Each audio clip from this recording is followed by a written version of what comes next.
السلام عليكم ورحمة الله وبركاته. طلابنا الأعزاء، طلاب أولى ثانوي 2027 دفعة البكالوريا. أهلا بك يا كتكوت يا صغنطوط، أنت في أولى ثانوي. أهلا بك يا قلبي. تعالى كده أعرفك منهج العربي في أولى ثانوي والفروع بتاعتنا. قلمك وكشكولك، كوباية الشاي بالنعناع بتاعتك، ويلا بينا. تعالى كده يا قلبي أقول لك إيه هي فروع المنهج العربي بقى عامل إزاي في أولى ثانوي. يلا بينا. أول حاجة عندك في المنهج هي النحو. طبعا اول حاجه نتكلم عنها نصيب الاسد زي ما انتم عارفين. النحو هناخد ايه يا مستر في اولى ثانوي؟ تعال اقول لك. النحو عندك في اولى ثانوي كان واخواتها. قلت له يا مستر طب ما انا خدتها قبل كده، اخدها تاني ليه؟ هقول لك ما انت كبرت بقيت في اولى ثانوي والدرس كبر شويه لما طلع معاك اولى ثانوي، بناخد معاها حته زياده. طيب مين تاني يا مستر؟ كاد واخواتها. مين دول؟ دول جداد. مش فاكر ان وكان لما كنا بنقول ان هم اولاد عم؟ دي بنت عمهم الثالثه. جميل. عندك اسم الفاعل، صيغ المبالغه، اسم المفعول. هتقول لها مثلا انا خدتهم في ثالثه اعدادي، اخدهم تاني ليه؟ قلت لك انت كبرت سنه، كبروا معاك سنه. هاخد معاهم ايه او هاخد فيهم ايه يا مستر؟ هتاخد حاجه اسمها اعمال. يعني ايه اعمال؟ هتتدرب وتتعلم ازاي تعرف الكلمه اللي بعدهم، ده اسمه اعمال. بس كده بس كده. ده النحو. الترم الاول عندك 5 دروس نحو. طيب تعالى كده. البلاغه. ايه يا مستر البلاغه دي؟ فاكر مواطن الجمال اللي انت كنت بتكرف لها في ثالثه اعدادي؟ اللي هو انا خدت النص اروح اذاكره، بفتح احفظ المعاني، واجي على مواطن الجمال اعمل عبيط انا ما شفتهاش، كرفت لها. فجت في اولى ثانوي قالت لك والله بص الاهتمام ما بيطلبش.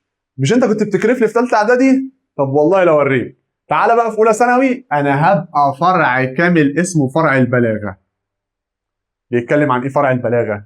بيتكلم عن 3 علوم. اول حاجه عندنا اسمها علم البيان، وده بيتكلم عن التشبيه.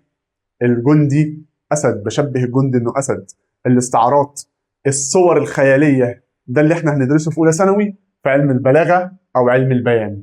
طب علم البديع، ايه هو علم البديع؟ اسمه المحسنات او علم المحسنات. كلمه عكس كلمه، جمله عكس جمله، كلمتين شبه بعض، حاجات لذيذه زي كده. طيب علم المعاني وهو علم الاساليب. زي ايه؟ اسلوب التوكيد، اسلوب القصر، الكلام الجميل اللي انت كنت بتاخده في ثالثه اعدادي.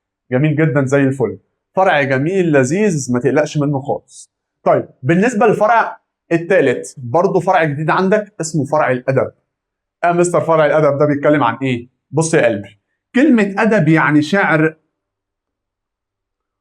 ونثر. مستر هو يعني ايه نثر؟ الشعر انا عارفه. يعني ايه نثر بقى؟ فاكر رساله الى ابن اللي انت ما كنتش بتحبه؟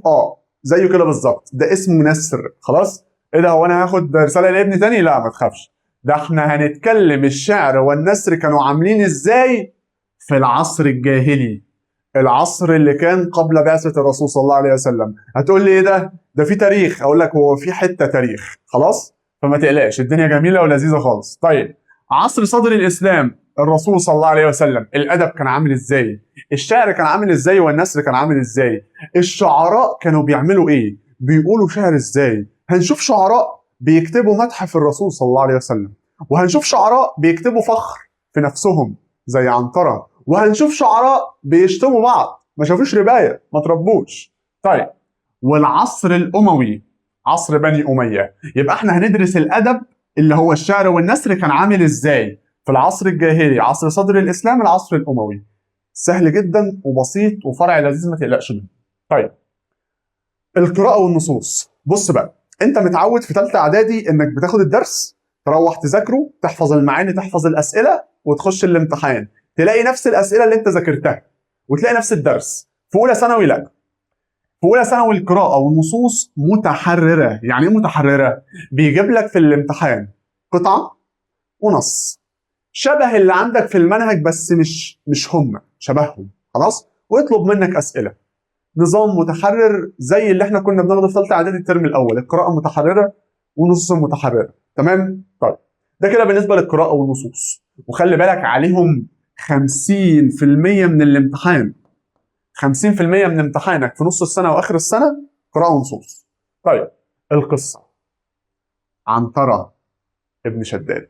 قلت له مستر ثواني، انا خلصت من القصه في ثالثه اعدادي، يطلع لي في اولى ثانوي عنترة بن شداد اقول لك اه. طيب بيتكلم عن ايه بقى، او بتتكلم عن ايه القصه؟ بيتكلم عن، او القصه بتتكلم عن عنترة، وطبعا انتوا عارفينه او سمعتوا عنه يعني، ومحبوبته مين؟ عبله. عنتر وعبله طبعا غنيين عن التعريف، مش هنتكلم عنهم، انتوا عارفينهم طبعا وبتسمعوا عنهم قد كده. لكن انت هتدرس ايه بقى؟ والله القصه هي مسليه وشيقه جدا، تقلقش منها، وهي بيجي في الامتحان سؤال او ما بيجيش فيها اسئله خالص.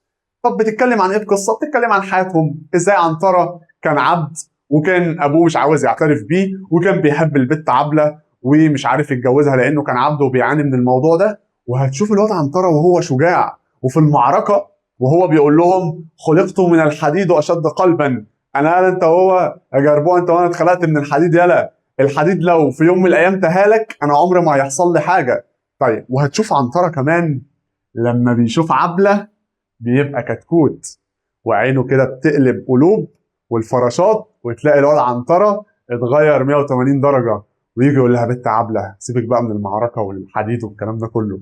بص انا في بيت شعر كده في هنا في زوري عاوز اقوله لك. قولي يا عنتره، قولي يا قلبي. يقول لها كل السيوف قواطع ان جردت. يعني ايه؟ يقول لها بنت عبله كل السيوف لما بتطلع من مكانها بتموت، وحسام لحظك قاطع في غمده. يعني ايه الكلام ده؟ قلت لها مستر مين حسام ومين الناس دي وايه الحوارات دي كلها؟ هقول لك بص، الواد عنتره بيقول لها كل السيوف لما بتطلع من مكانها بتموت. شوف المعركه وشوف كنا بنعمل ايه في المعركه، الا سلاح عينيكي بيموتني وهو في مكانه. قلت له يا مستر يعني انا خلصت من نجم الدين وشجر الدر وانت احلى من الدر كله يا شجره الدر وخلصنا من الكلام ده، يجي لي عنتره وعبله في اولى ثانوي؟ اقول لك للاسف الحلو ما بيكملش يا قلبي، بس القصه جميله جدا، وزي ما قلت لك يا اما بيجي لك فيها سؤال يا اما ما بيجيش، هي قصه للاطلاع يعني علشان تقراها بس كده وتشوف الاحداث وتتسلى يعني. طيب مستر والله الامتحان بتاعي هيبقى عامل ازاي؟ يعني الامتحان زي ثالثه اعدادي؟ لا، انت امتحانك على نظام السنه اللي فاتت 52 سؤال. تقول لي يا ساتر 52 سؤال؟ اقول لك اه، ال 52 سؤال دول منهم 50 سؤال اختيارات يا قلب، مش هنتعبك في الكتاب ولا حاجه. طيب واثنين مقالي. ايه الاثنين المقالي؟ التعبير. طبعا ان عندك التعبير زي ثالثه اعدادي مفيش حاجه متغيره، يجيب لك يقول لك اكتب ملخص اكتب مقال، حاجات برضو زي اللي كنت بتاخدها في ثالثه اعدادي ما فيهاش اي مشكله. طيب ده كده بالنسبه لايه؟ بالنسبه للفروع بتاعتك، بالنسبه للامتحان شكله عامل ازاي. كده انت عرفت خلاص دنيتك عامله ايه في اولى سنه. ماشي، ايه كمان؟ بالنسبه للطلبه اللي معانا من السنه اللي فاتت على قناه اليوتيوب وكانت بعيد عننا في السناتر ما بتعرفش توصل لنا، حابب اقول لكم ان احنا معاكم ان شاء الله السنه دي منصه اونلاين تقدر تتواصل معانا وتحجز او تستفسر عن الموضوع او تستفسر عن المنصه. ان شاء الله احنا بنجهزها وهنبدا فيها باذن الله وهنبلغكم بكل التفاصيل. وكمان ما تنساش تشترك في القناه وتفعل الجرس عشان كل الفيديوهات اللي هننزلها او تنزل هتوصل لك.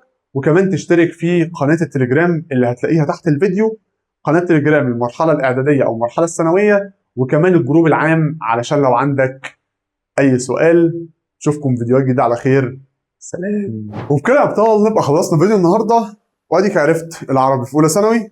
الامور سهله وبسيطه، مفاجاه لكل طلابنا ان شاء الله متواجدين معاكم 2027 اونلاين على منصتنا الخاصه. تقدر تستفسر تفاصيل الاشتراك من الرقم اللي تحت الفيديو، وكمان تدخل قناه التليجرام علشان يوصلك كل جديد، وكمان الجروب العام للاسئله عشان لو عندك اي سؤال وانا اكون معاك ونتابعك من اول السنه لاخر السنه. سلام.